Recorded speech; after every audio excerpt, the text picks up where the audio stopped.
Salut à tous, ici Jérémy de la Crypto Brève et aujourd'hui on va parler de Michael Saylor et on va décortiquer l'inflow qu'il ajoute dans le Bitcoin pour essayer de faire une prédiction sur un potentiel top de marché. Alors pour le Bitcoin tout feu tout flamme, je te dirais même un peu cramé pour le coup. Qu'est-ce qui s'est passé? Alors, un beau dimanche soir, ça y est, on part en ATH alors que personne n'est là, les institutions ne sont pas présentes, on n'a même pas 20 milliards de volume sur le Bitcoin.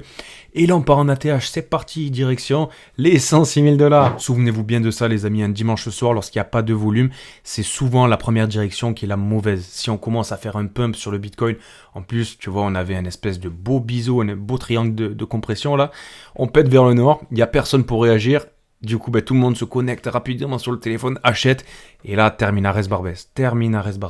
On a corrigé, bien sûr, la Bitcoin dominance a remonté, et on a les altcoins qui ont pris tarif. Les altcoins ont pris tarif, on a Bitensor qui est descendu à 400 $, même un petit peu moins, on a Akash aussi qui a pris cher. Après, comme on se le dit depuis une bonne semaine, voire 10 jours, on a une zone aux alentours des 100 000 $ qui est extrêmement riche en liquidité, direction même les 98 000 $. Je te rappelle que nous avons un gap CME qui est en attente. On a un beau gap CME qui est juste là. Je me mets en 1 heure pour que ce soit bien visible. Hop, il attend uniquement de venir se faire combler. Parce que tu le sais, les gaps CME, c'est très rare qu'on ne vienne pas les combler. Donc, dans les jours qui viennent, il ne serait pas impossible. Est-ce qu'on va y aller ? Pas de garantie pour l'instant, mais c'est pas un scénario qui a exclure. Donc à partir de là, lorsqu'on va venir corriger, si admettons on arrive en direction des 100 000 $, il faudra voir comment réagit le Bitcoin, comment se comporte le price action. Si on commence à avoir de beaux W, un beau retournement, ça peut être intéressant de re-rentrer dans le bateau pour essayer de rattraper ce range. Concernant la Bitcoin dominance, je vous ai partagé sur le groupe Telegram une photo parce que j'avais repéré une figure, tu vois, en cours de route là, qui était un épaule tête, épaule inversée. Et là, je vous ai dit, aïe aïe aïe, il semblerait bel et bien que, voilà, elle soit confirmée. Et donc, ça voudrait dire que on pourrait avoir une dominance de Bitcoin qui augmenterait vis-à-vis des altcoins dans les jours à venir. Du moins, de point de vue chartiste, c'est ce qu'annonçait cette figure. Et il semblerait bel et bien que ce soit confirmé. Et tu vois, ça c'est ce que je t'avais partagé aussi avec cette charte publiée par Brett ETH qu'on avait vu ensemble où finalement tu vois simplement le RSI en fonction de la Bitcoin dominance. Et tu constates que lorsque le RSI va en dessous des 25, des 20 sur ce cycle, la plupart du temps, pour pas dire 100% du temps, ça amène à avoir un rebond explosif où le Bitcoin reprend un maximum de capitaux, un maximum de dominance, suite à quoi, en 2 temps, on peut avoir, comme on l'avait eu ici, tu vois cette espèce de W, un second crash pour libérer des capitaux vers les altcoins, mais en général, c'est lorsqu'on a une explosion, lorsqu'on a un rallye de Bitcoin. Donc, concernant la Bitcoin dominance, il va falloir attendre un petit peu encore avec un Bitcoin qui est très fort face aux altcoins. Malgré tout, dans cette folie qu'on est en train de vivre autour du Bitcoin, un point qui est rassurant que j'ai envie de te partager, c'est le market cap de l'USDT dominance.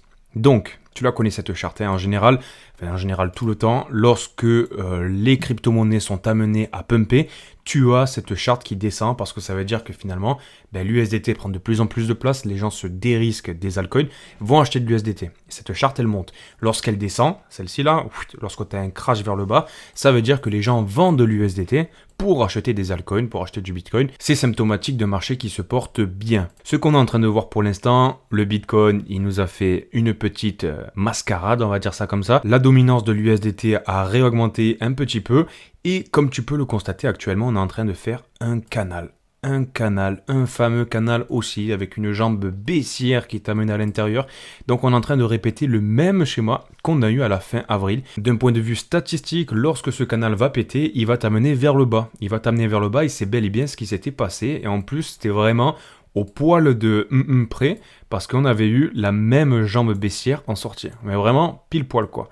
Ça avait été hyper propre, tu vois. Tu te mets en sortie pile poil. Donc en répétant le schéma, tu pourrais être amené à avoir encore la même jambe qui se répète en sortie en direction des 4%.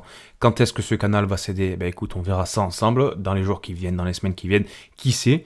Lorsqu'il arrivera, il faudra se corréler à cette fameuse jambe baissière pour avoir une idée de la destination d'arrivée de l'USDT dominance et pourquoi pas en profiter pour prendre des bénéfices, tu connais la chanson. Du côté de la carte thermique des liquidations sur le Bitcoin, ce qu'on peut constater, c'est qu'on est venu chercher un bel amas de liquidité là. On est venu vraiment récupérer du beau poisson. Il en reste maintenant au sud. On en a laissé un petit peu derrière nous, tu vois, un petit morceau. Quand est-ce qu'on ira le chercher ? Je peux pas te le dire. Dans tous les cas, ça a été vraiment une belle manipulation, une belle comédie qui a qui a été effectué finalement par les market makers, où ils sont venus récupérer le plus haut qu'on avait fait début mai pour ensuite réintégrer ce range et faire crasher les altcoins, faire une belle cascade de liquidité pour renvoyer tout le monde à la cave. Ensuite, concernant l'économie américaine, le point qui est un petit peu décevant, c'est qu'on a l'inflation qui semble nous faire des plus hauts. On l'avait repéré avec ces petits W qui se formaient, là, je sais pas si tu t'en rappelles. Voilà, tac, on passait les 1,60, ensuite 1,68, et puis on faisait des bas de plus en plus hauts. Actuellement, Trueflation nous annonce une inflation de 2%. Et du coup, tu le sais, la Fed en général a une petite latence, a un petit retard de 45 jours. Il semblerait que pour la deuxième partie du mois de mai, on ait une inflation à 2%. Du coup, si tu te décales de 45 jours, on pourrait avoir du coup ces répercussions qui seraient visibles sur les chiffres annoncés par la Fed pour, voilà, là, début juillet. Bizarrement, ça coïncide aussi avec les tarifs de Donald Trump. On en avait déjà parlé de ça, hein, mais ça semble bel et bien se confirmer.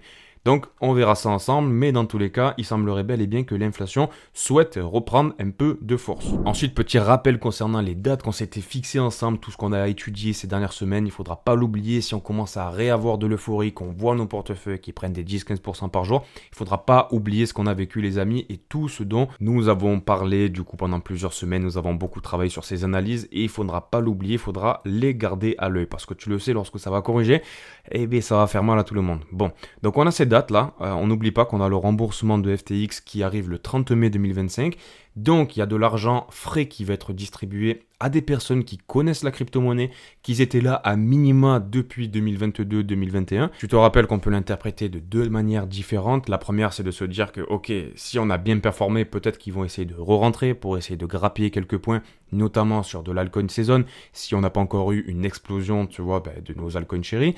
Mais tu peux te dire aussi dans un autre sens que les baleines potentiellement peuvent se dire, ok, ça peut être de l'exit liquidity.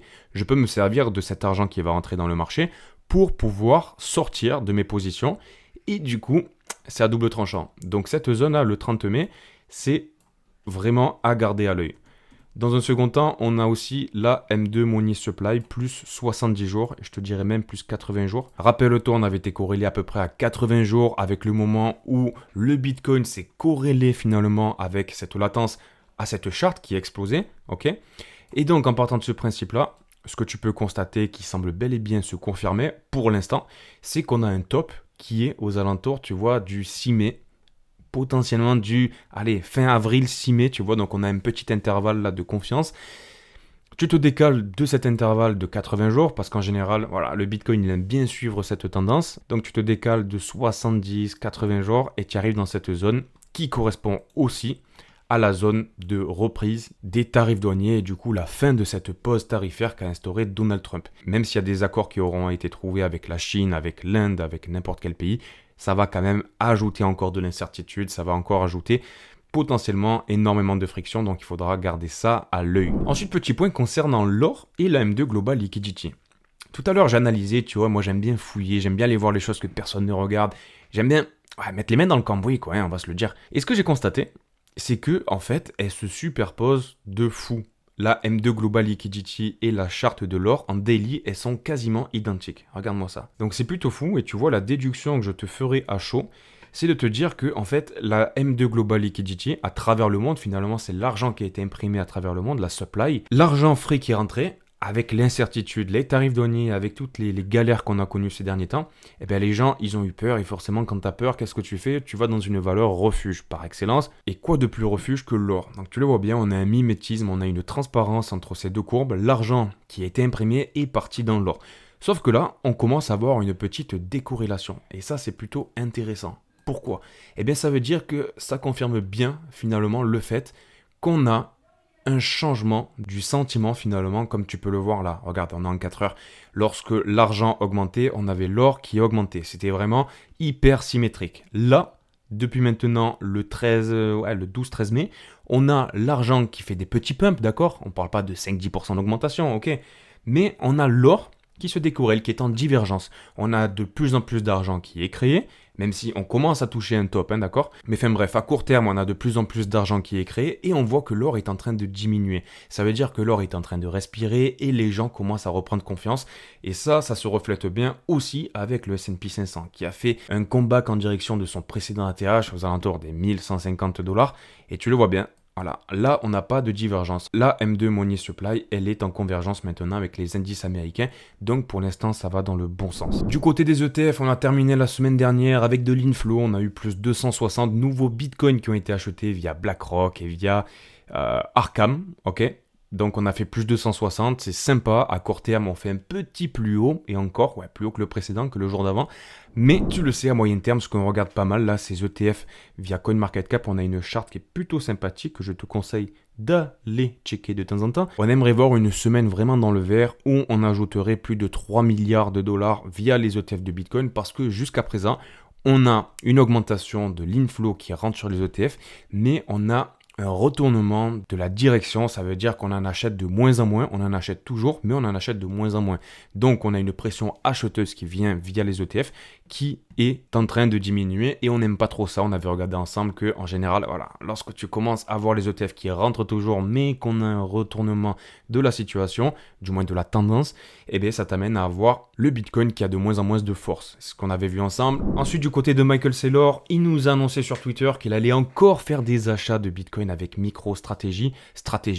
J'arrive pas à m'y faire, pour moi c'est MicroStrategy.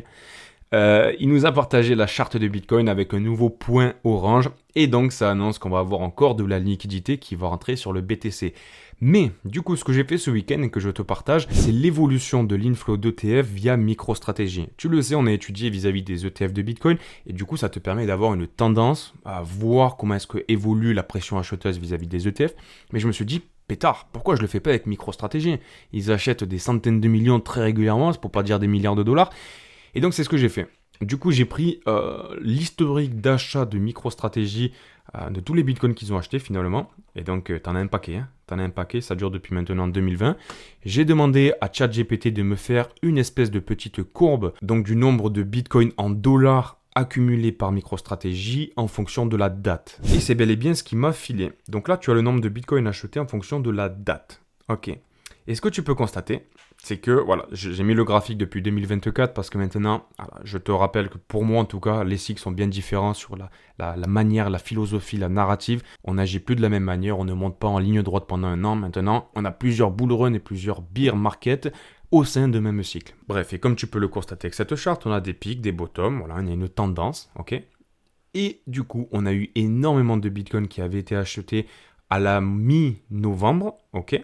Donc on avait eu l'équivalent de 50 000 au total. Et ce que j'ai fait, je suis allé prendre la date exacte où c'était arrivé et j'ai regardé combien de temps ça avait pré-shot le top du Bitcoin, qui était arrivé mi-décembre. Ok, enfin du moins on avait un premier top qui avait été réalisé en mi-décembre et ensuite on avait eu une chasse de la liquidité, on avait repris le top de Bitcoin et du coup on avait eu, voilà, je te l'ai écrit ici, plus 22 jours et plus 52 jours. L'idée c'est de se dire, lorsque on a Michael Saylor qui achète du Bitcoin, on a toujours une tendance haussière d'achat sur le court terme de Bitcoin, c'est bon signe.